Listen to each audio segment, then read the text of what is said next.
Muy buenos días, tengan todos. Los saludo una vez más aquí en otra charla de nutrición y deporte. Soy la nutrióloga Rebeca Camacho Trujillo, responsable de equipos representativos de la UNAM y académico de la UNAM desde hace 32 años. Los saludo y hoy tenemos un llamado superalimento que es la espirulina, que pues vamos a ver desde un poco de historia, qué es todo lo que contiene, qué es esto de superalimento, ya saben que no me gusta llamarlos, pero vamos a ver exactamente dónde queda, qué es lo que sí tiene y qué es lo que no tiene, sus propiedades de la espirulina, y al final vamos a ver también si es práctico utilizarla para el deportista, ya que siempre pues esto queremos enfocar o siempre le damos un aterrizaje con el deporte por ser nutrición y deporte. Entonces vamos a hablar de la espirulina. En primer lugar, seguramente cuando lo consultan, a veces ven que le llaman alga o a veces ven que le llaman bacteria. Incluso hay quienes se molestan que se le diga alga porque dicen realmente es una bacteria. Entonces, pues vamos a pensar. Cuando hablamos de algas, pensamos en algo así como que macroscópico, que lo vemos sin problemas. Las algas, cómo se mueven ahí en los lagos o en el mar, y realmente la espirulina es microscópica. No podemos verla así solita a simple vista porque es algo microscópico, es unicelular. Entonces, si le queremos llamar alga, yo he encontrado que se le puede llamar alga, pero es una alga unicelular, o sea, microscópica, o una bacteria, más específicamente una cianobacteria. Entonces, lo más correcto en lugar de llamarla alga sería llamarla microalga, porque para verse se necesita un microscopio, es de tamaño microscópico, y dentro de las bacterias, tal vez sepan, hay muchas formas que adquieren las bacterias. Hay unas que son unas bolitas que se les llama cocos o bacilos o bastoncitos, así como se ven ahí en la imagen.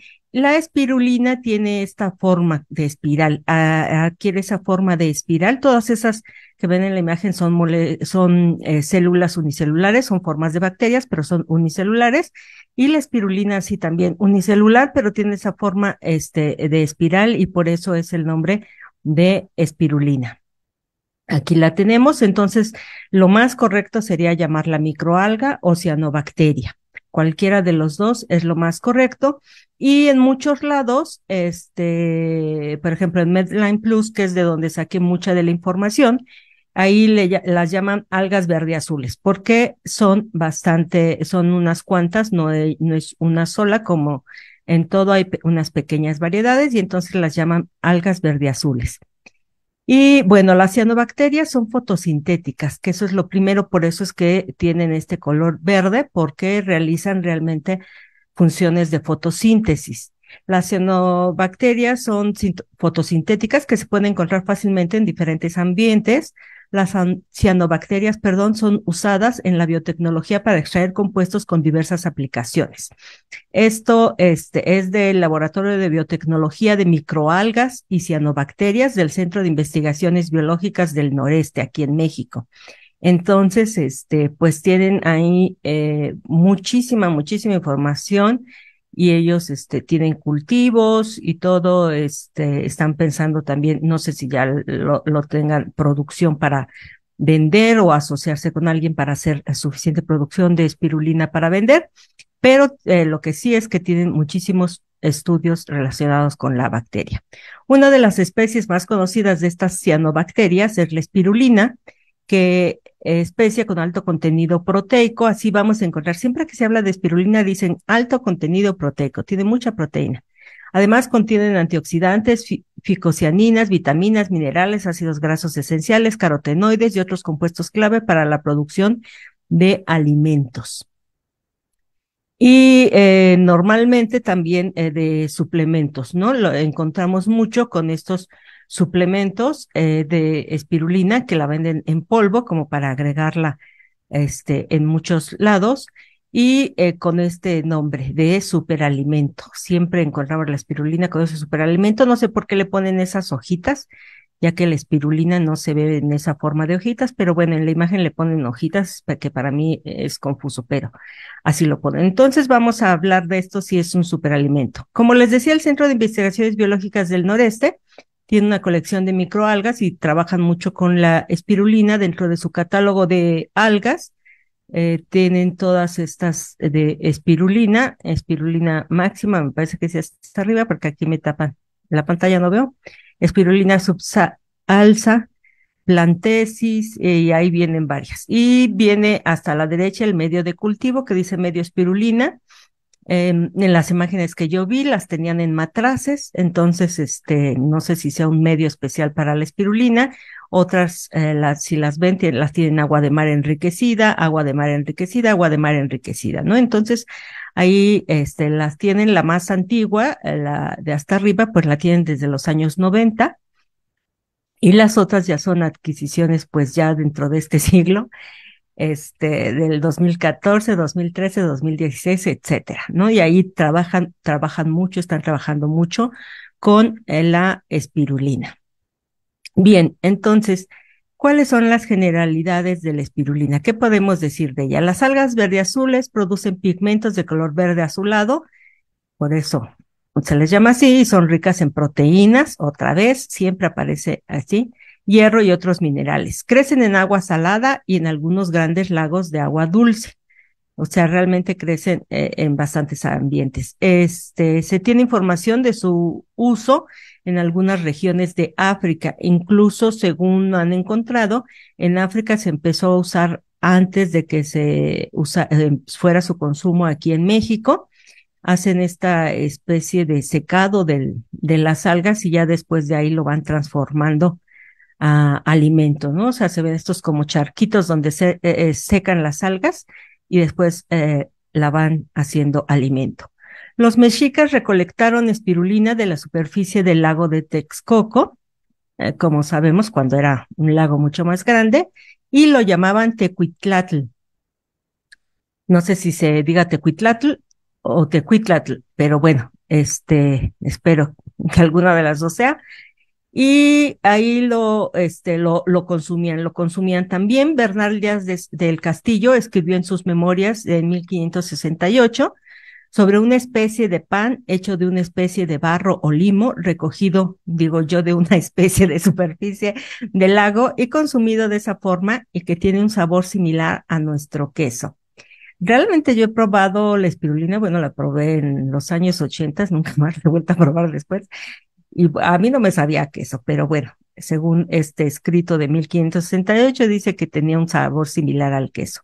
Y el fraile franciscano Bernardino de Sahagún incluyó ilustraciones de la cosecha de espirulina en su estudio etnográfico del siglo XVI, el Códice Florentino, ¿no? Entonces ahí se pueden ver, consultar las imágenes de cómo es que se cosechaba la espirulina en México. Después de la invasión española, la mayor parte de su consumo disminuyó con el drenaje de los lagos, pues se fue drenando el lago de Texcoco y de todo el Valle de México para formar la Ciudad de México, y muchos de los españoles no disfrutaron de sus propiedades viscosas y el conocimiento de su consumo se perdió durante mucho tiempo. En 1940 se redescubrió, digamos, la espirulina en México, ya que una compañía que trabajaba en otras cosas en el lago de Texcoco vio el residuo verde y empezó a investigar, según con investigadores franceses, que no sé si ya los tenían contactados o los trajeron especialmente para eso, y ya vieron que era el alga espirulina como la que comían como la que se consumía en África, ¿no? Y entonces empezaron a comercializarla, crearon incluso una compañía para producir y comercializar la espirulina, porque vieron pues que servía para comida.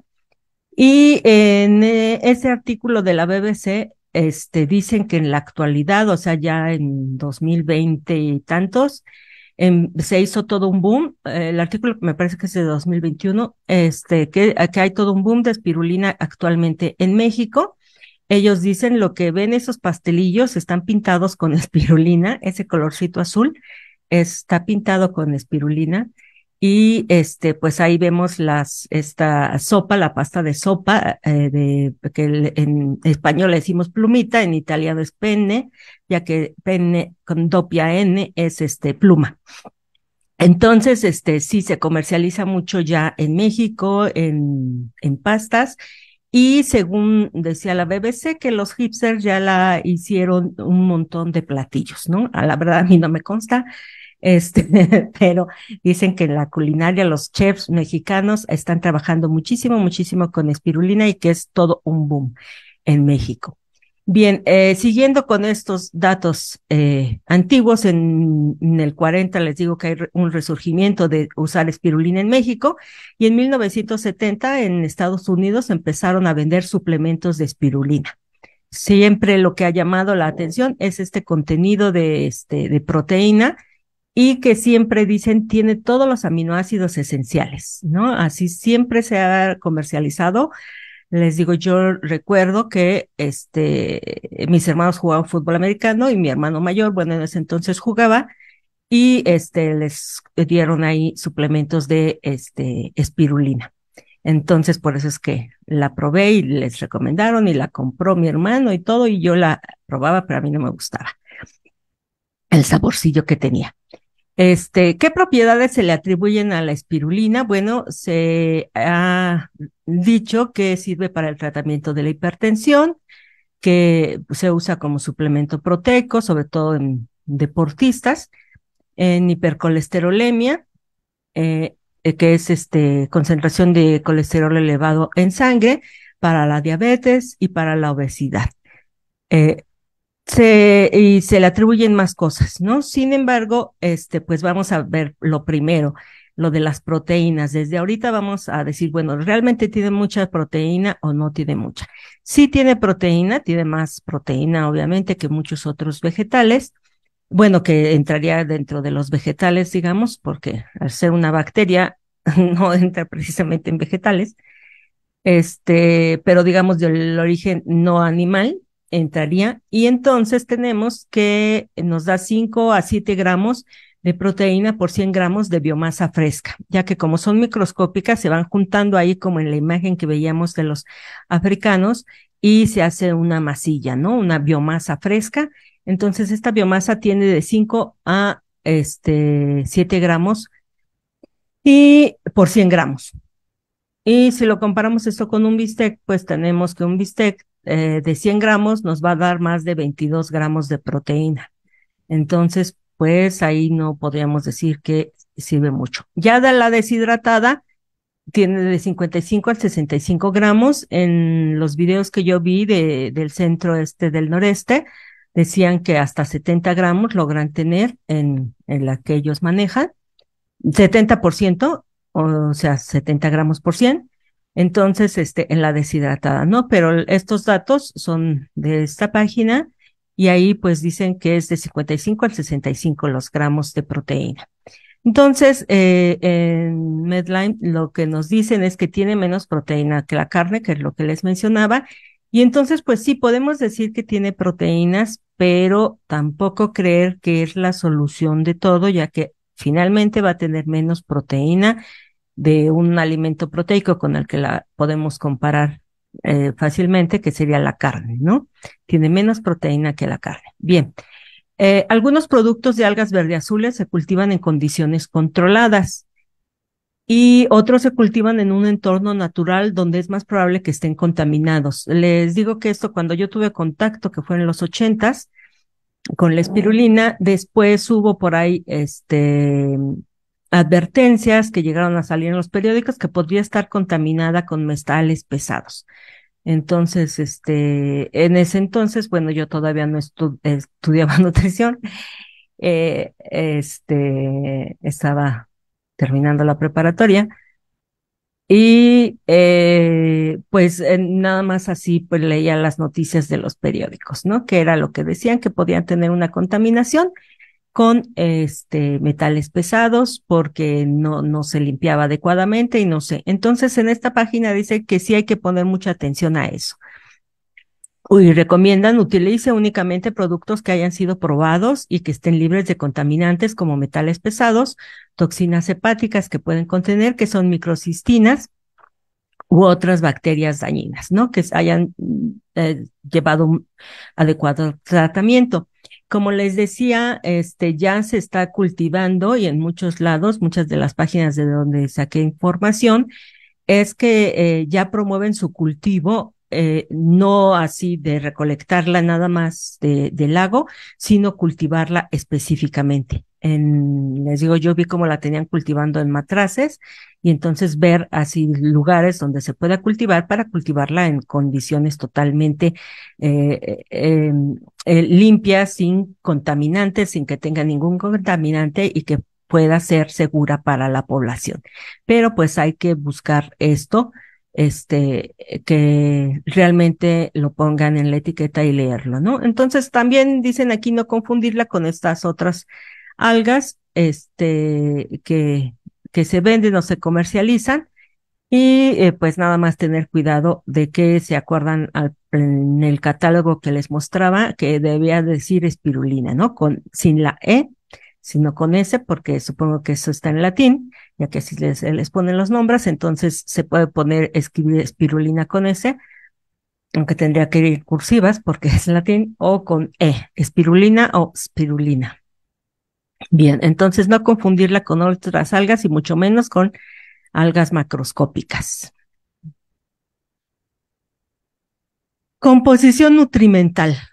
¿Qué es lo que contiene la espirulina ya viendo dentro de sus propiedades? Pues obviamente lo que nos interesa es el valor nutrimental, que es lo que nos aportaría la espirulina.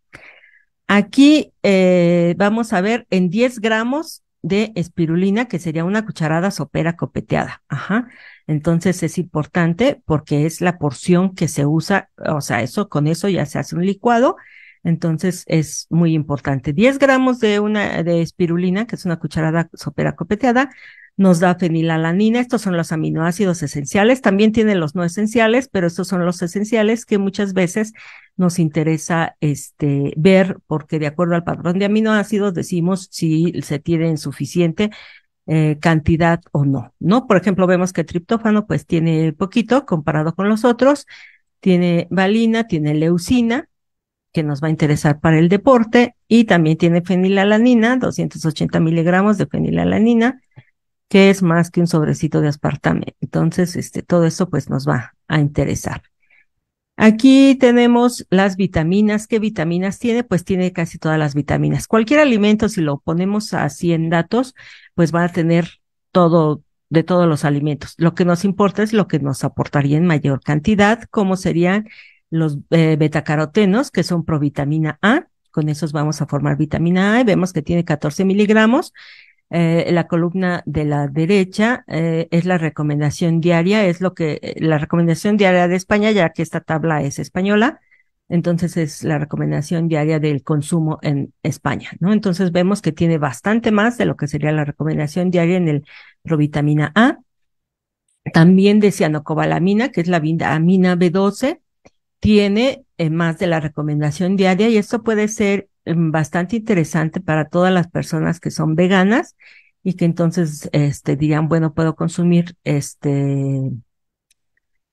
la espirulina y tener vitamina B12, que generalmente solo la vamos a encontrar en las carnes, ¿no? Entonces, esta es una buena opción en ese caso para la espirulina, ya que tiene bastante.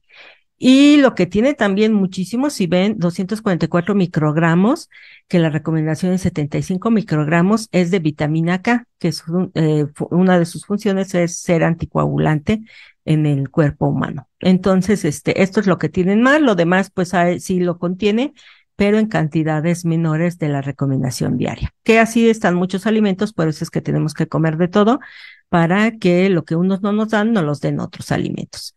Bueno, inositol también, que es importante para la visión, y por eso también se les ha dicho que uno de sus beneficios pudiera ser mejorar o ayudar a una buena visión. Tiene pigmentos, que ya sabemos que muchos de los pigmentos normalmente actúan como antioxidantes, que es la clorofila, carotenoides, betacaroteno y ficocianina, que de la ficocianina hay muchos estudios que están viendo su posible utilización para diferentes patologías, ¿no? Incluso para tratamiento de cáncer y demás, pero pues todavía están, digamos, en pañales o hace falta que se hagan más estudios, pero sí ya hay muchísimos estudios, sobre todo de estos pigmentos, están llamando mucho en la actualidad la atención a la ciencia y se están investigando en diferentes patologías cómo pueden beneficiar. Dentro de los minerales, calcio, hierro, magnesio, fósforo, potasio, zinc, cobre, manganeso, sodio, cromo y selenio, pues vemos que tiene de todos. Otra vez, en grandes cantidades va a tener hierro, 18 miligramos, que la recomendación española es de 14 miligramos. Para México es 18 para varones y 21 para mujeres. Entonces, sí tiene de todas formas, pues bastante hierro. Tiene potasio, muchísimo potasio, 140 miligramos en 10 gramos, pues es bastante potasio. Y ya, entonces esos serían, ¿no? Y para el deporte, que siempre estamos hablando del potasio también, pues es por lo que dicen, es que sirve para el deportista porque tiene potasio. Bueno, ácidos grasos de los famosos omega 3, que fue la plática anterior y va a ser la plática futura del próximo martes, pues tiene ácidos grasos de estos que nosotros no podemos sintetizar, que son omega 3 y omega 6. Nosotros no los podemos sintetizar y entonces tiene 3 ácidos grasos que son nutrimentos indispensables en la dieta, ya que nosotros no los sintetizamos y sí los usamos, ¿no? El linolénico, el linoleico y el oleico. Los tres nos aporta la espirulina también, ¿no? Entonces es una fuente buena de estos ácidos grasos y también por eso hay estudios de sus beneficios en función de esto.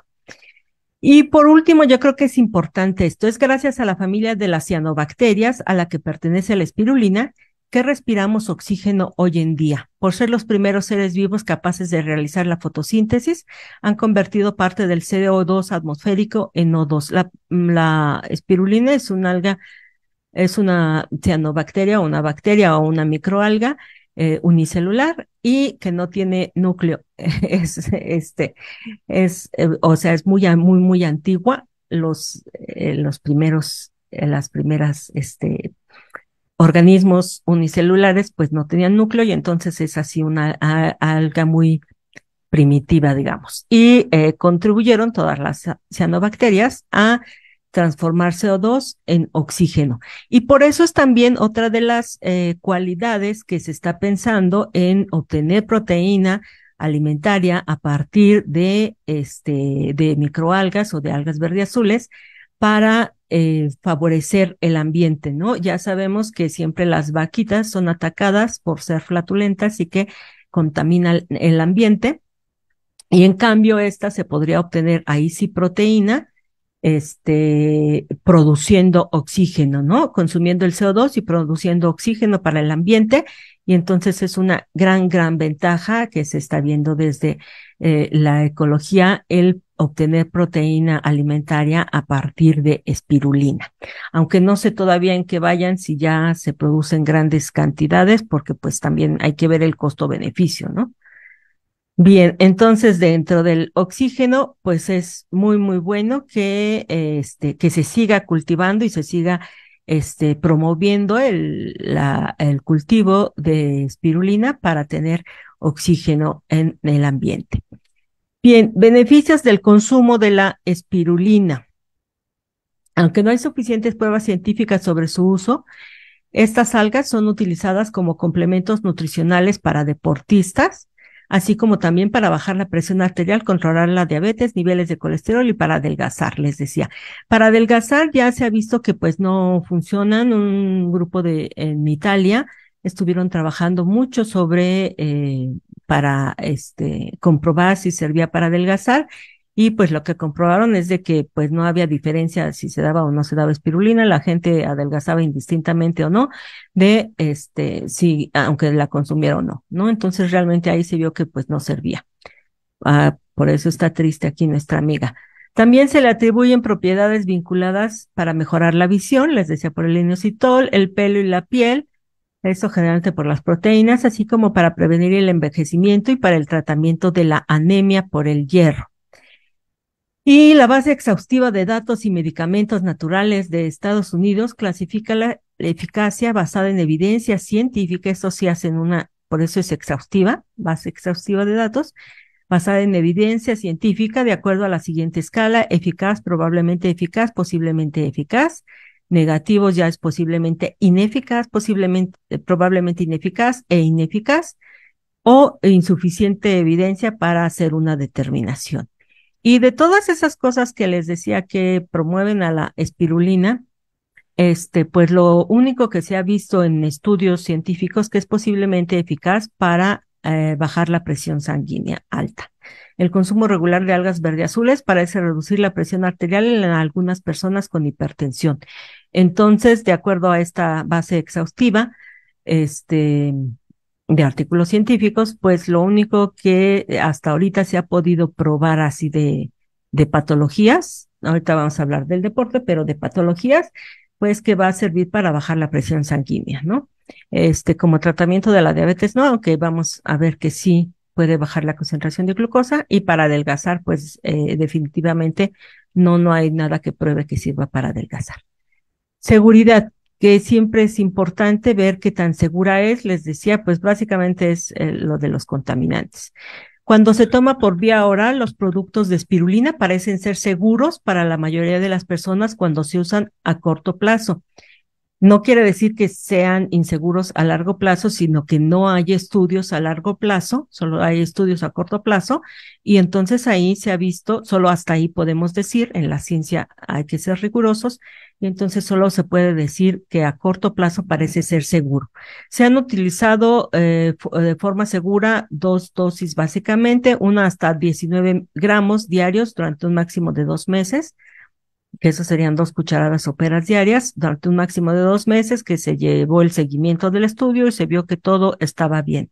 O 10 gramos al día durante un máximo de 6 meses, también que es lo que comprueban en estos estudios, que no hay ningún problema que cause daño la espirulina. En ambos casos, los efectos secundarios suelen ser leves y pueden incluir náuseas, vómito, diarrea, dolor de cabeza y mareos, ¿no? O sea, muchos que pueden estar relacionados o no con esto, con la espirulina, pero que se presentaron en los estudios. Y era entonces un consumo poquito, que eran 10 gramos el de a 6 meses y 20 gramos, digamos, o sea, el doble, hasta 20 gramos por 2 meses, ¿no? Y en esto se había visto que era segura. Pero sabemos que puede haber contaminación posible. Los productos de algas verde-azules que están contaminados no son seguros, pueden causar daño hepático, sobre todo, vómitos, debilidad, taquicardia, shock y muerte, ¿no? Entonces, hay que verificar muy bien en la etiqueta que esté libre de microcistinas, o sea, yo pienso que debería de haber la leyenda. No revisé si hay norma oficial mexicana para el etiquetado, en este caso de la espirulina, pero yo supongo que debe de decir eso, ¿no? Debe decir libre de microcistinas y también libre de metales pesados, por lo menos, ¿no? De otros contaminantes. Entonces hay que verificar la etiqueta a ver qué es, o también lo que nos puede servir es saber si es cultivada, no recolectada de un lago, sino cultivada en un ambiente controlado, pues sabemos que va a estar libre de contaminantes. En el embarazo y la lactancia, porque como es alta en proteínas y demás, pues luego siempre dicen, no, pues para el bebé. Falta información disponible para saber si es seguro utilizar cianobacterias durante el embarazo o la lactancia, y por lo tanto los productos de algas verdeazules contaminados contienen toxinas que pueden transmitirse a un bebé durante el embarazo o a través de la leche materna. Entonces, ¿qué nos dicen los institutos nacionales de salud de Estados Unidos? Dice, manténgase en el lado seguro y evite su uso, ¿no? Entonces, como no hay estudios en embarazadas, mejor no lo utilizamos, y más con el pequeño riesgo, pero que lo puede haber, de que tenga algún contaminante, pues no se debe de consumir en una embarazada ni en una mujer que está amamantando un bebé. Las cianobacterias pueden hacer que el sistema inmunológico se vuelva más activo, y esto podría aumentar los síntomas de enfermedades autoinmunes. si tiene una enfermedad autoinmune, es mejor evitar el uso de espirulina. Algunos, problemas de la tiroides, como el hipotiroidismo de Hashimoto u otros problemas, tienen que ver con el sistema autoinmune. Entonces es mejor, de las contraindicaciones es si se tiene algún problema de tiroides, no consumir espirulina. Si se tiene, por ejemplo, artritis reumatoide, que es una enfermedad autoinmune, pues no consumir espirulina. La espirulina puede causar hipoglicemia, o sea, bajar la concentración de glucosa en sangre. Existe cierta preocupación de que puede interferir con el control de azúcar en sangre durante y después de una cirugía, y entonces recomiendan que al menos 2 semanas antes de una cirugía programada se suspenda el consumo de espirulina, ¿no? Por lo menos 2 semanas antes, si es que va a haber una cirugía, mejor bajar la concentración. Seguridad en el consumo, también, finalmente, ¿se acuerdan que les mencioné? Vean, tiene fenilalanina, pues tiene también fenilalanina, es sí, una proteína, un alimento proteico con fenilalanina, y entonces pues deben de estar los fenilcetonúricos atentos, porque fenilcetonúricos contiene fenilalanina, la espirulina. Interacción con medicamentos, eh, los medicamentos para diabéticos, ¿no? La espirulina puede disminuir la concentración de glucosa en sangre, y consumir espirulina junto con medicamentos para diabetes puede hacer que el azúcar de sangre baje demasiado. Entonces, por eso es que se ha promovido también para uso de diabéticos, digamos, ahí utilizarla junto con sus medicamentos, pero si se empieza a usar por otros motivos la espirulina, a lo mejor para aportar proteínas a la dieta, pues es necesario llevar un control más estricto en cuanto se empiece a utilizar de la glucosa en sangre para poder evitar el exceso de o una disminución excesiva de la concentración de glucosa en sangre, ¿no? Entonces hay que monitorear si se empieza a tomar insulina y se está llevando un control de la glucemia, pues empezar a monitorear nuevamente para ver que no haya un descenso importante, perdón, de la concentración de glucosa en sangre. Y la espirulina, como ya dijimos, puede aumentar la actividad del sistema inmunológico. Lo que vemos atrás es un antígeno. Bueno, algunos medicamentos, como los que se usan después de trasplantes de órganos, se usan medicamentos que disminuyen la actividad del sistema inmunológico, o que también se dan estos medicamentos que disminuyen la actividad del sistema inmunológico en la artritis reumatoide. Ingerir espirulina junto con estos medicamentos podría disminuir los efectos de los mismos, ¿no? Entonces, ya hablamos si se tiene una enfermedad autoinmune, si se va a haber un trasplante de órganos, pues no consumir espirulina. También consumir espirulina puede retardar la coagulación. ¿Se acuerdan que vimos que era rica en vitamina K? Consumirla junto con anticoagulantes puede aumentar el riesgo de hematomas, o sea, moretones o de sangrado.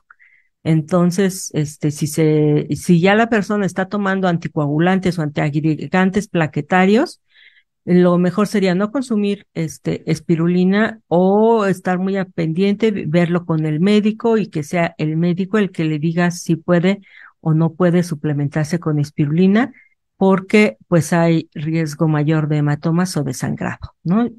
Si me lo preguntan a mí, yo les diría, pues no, mejor no la consuman. Interacciones con hierbas y suplementos.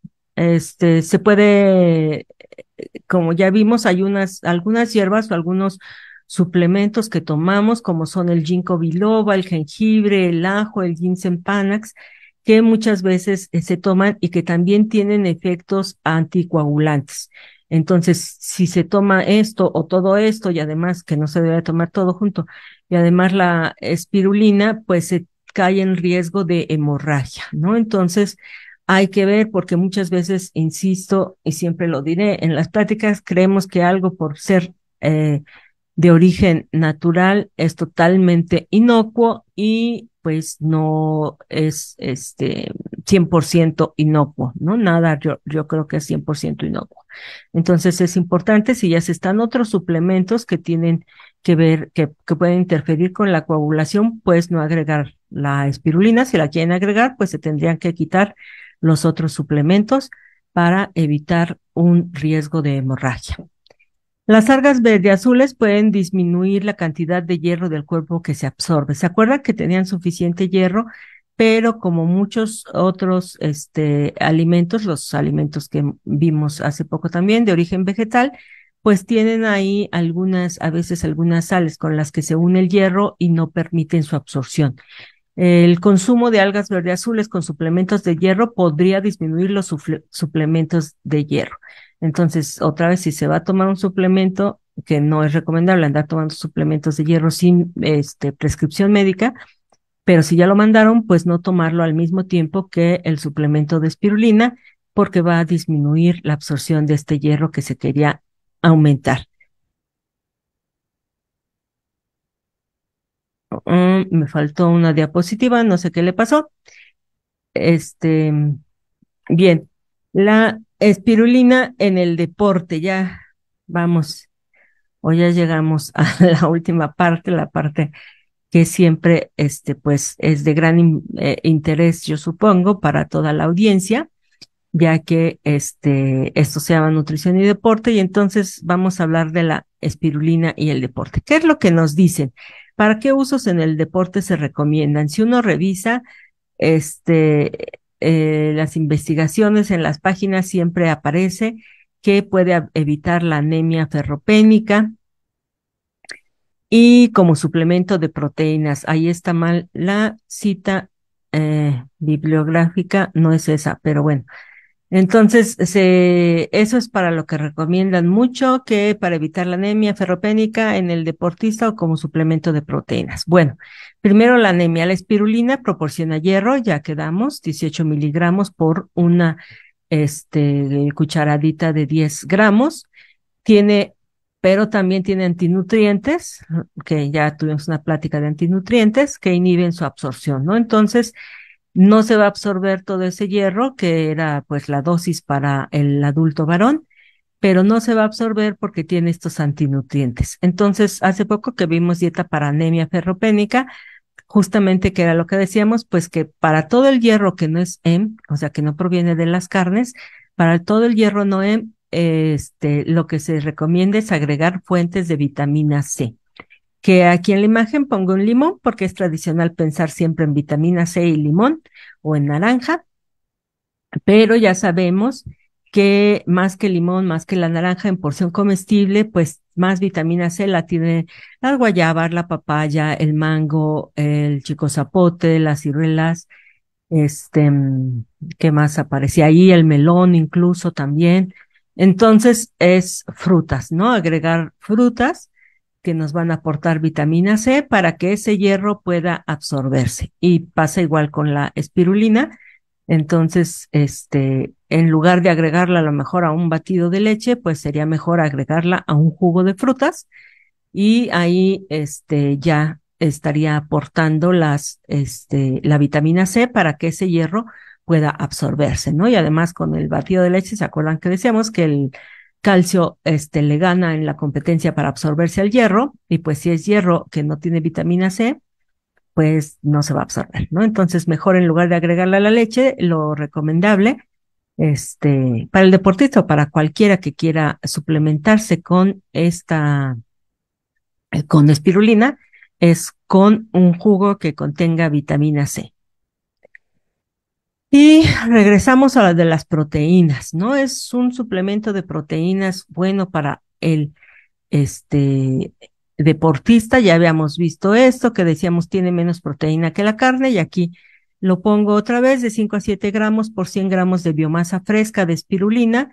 Si lo comparamos con 100 gramos de carne fresca, pues nos da 22 gramos. Entonces no se compara, en biomasa fresca de espirulina, la carne va a tener más proteína que la espirulina en forma fresca. Entonces ahí siempre que nos dicen, tiene sí tiene proteínas, está muy bien que tenga toda esa cantidad de proteínas, pero no tiene más proteínas que la carne y de eso hay que estar conscientes, ¿no? Sobre todo ahorita, bueno, quien quiere ser vegano o vegetariano, para saber exactamente entonces qué cantidad de espirulina tengo yo que tomar para sustituir un bistec que no me voy a comer y entonces saber cuánta cantidad de espirulina tendré que tomar, ¿no? Aquí, por ejemplo, para sustituir un bistec, pues serían 100 gramos de espirulina, pues 3 veces al día, o no sé yo cómo sepa o si qué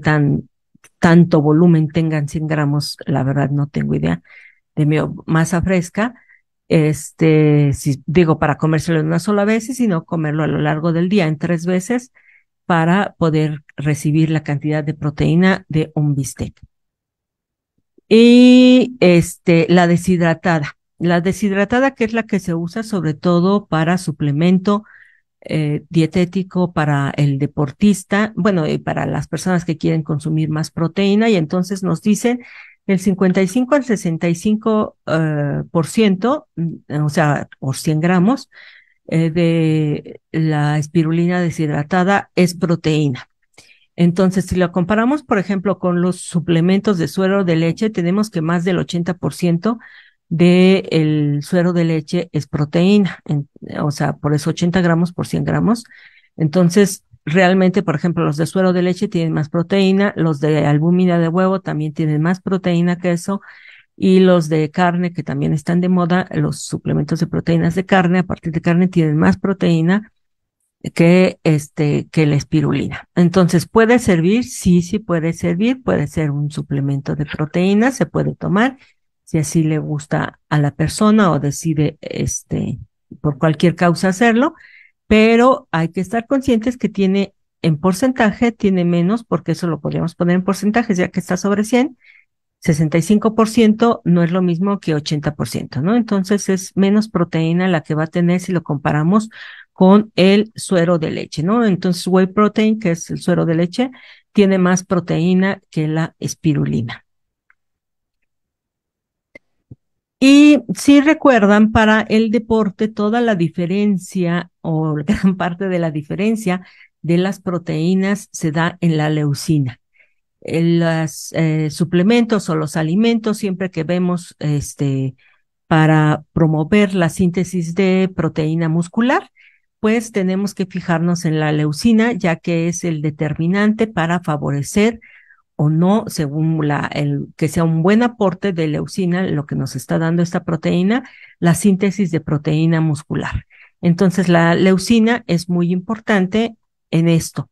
Y aquí tenemos una tabla donde nos dice miligramos de leucina por 100 gramos de alimento.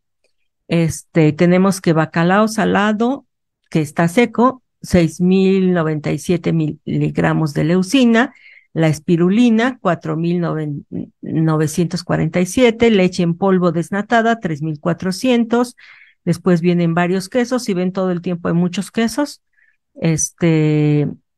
anchoas 2,324, caviar 2,250, hígado de pollo 2,022, guisante seco 2,059, atún en aceite 2,005, lava seca 1,964 y sardina en aceite 1,946. Pero esto parece, decimos, bueno, la espirulina tiene muchísimo. El problema es que aquí está en 100 gramos, 100 gramos de alimento. ¿Se acuerdan que todo lo otro que les mostraba era en 10 gramos, que era muy bueno porque era en 10 gramos la cantidad de todas las vitaminas y minerales y todos los betacarotenos y demás que nos aportaba, era en 10 gramos, o sea, en una cucharadita. Pero aquí está en 100 gramos. Hay que recordar las necesidades de leucina de un deportista para la síntesis de masa muscular. Tiene que ser al menos 50 miligramos de leucina por kilogramo de peso por día. O sea que un hombre de 70 kilos tendría que consumir 3,5 gramos de leucina al día. Sí, eso es lo que necesita un deportista de 70 kilos. Si pesa más o pesa menos, pues aumenta o baja esta necesidad. Y habíamos visto que 28 gramos de carne, o sea, 28 gramos, la tercera parte casi de un bistec, nos da 0.7 gramos de leucina y entonces 150 gramos de carne nos dan 3.7 gramos de leucina, que es un bistec grandecito. Nos dan 3.7 gramos de leucina. Y entonces teníamos que, si nuestro deportista pesaba 70 kilos, requería 3.5 gramos de leucina y que un bistec de 150 gramos ya le aportaba 3.7 gramos de leucina. Entonces vámonos otra vez a la tabla, pero ahora ya ponerla en porciones comestibles. Y entonces el alga espirulina desecada, 10 gramos, que es lo que viene en una cucharada, que es lo que usualmente se usa para preparar un batido, nos aporta 494 miligramos de leucina. Si nuestra meta era 3.500 miligramos o 3.5 gramos, 3.500 miligramos, pues está muy lejos, ¿no? Tendríamos que tomar varios batidos con espirulina para llegar a estos 3.500 miligramos. La leche en polvo, 30 gramos, que es lo que se le pone a un vaso de leche, ya nos da 1.020. La anchoa, 100 gramos, porque ahí sí se comen 100 gramos, 2.324. El queso, que también nos podríamos comer sin problema 100 gramos, pues mantienen lo mismo, 2.228. En el bola, en el Gouda, 2.219, etcétera. El hígado de pollo, 2.022.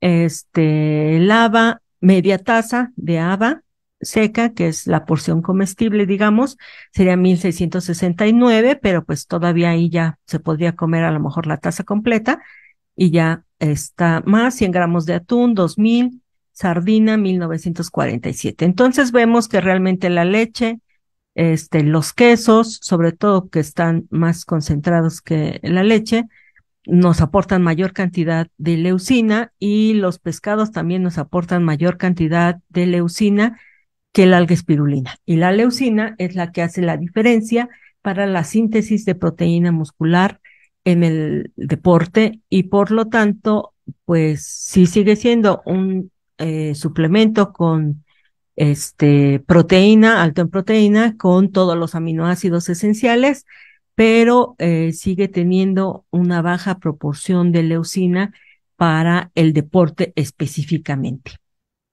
Bien, pues muchas gracias. Hemos llegado al final de esto. Espero que haya sido de su interés.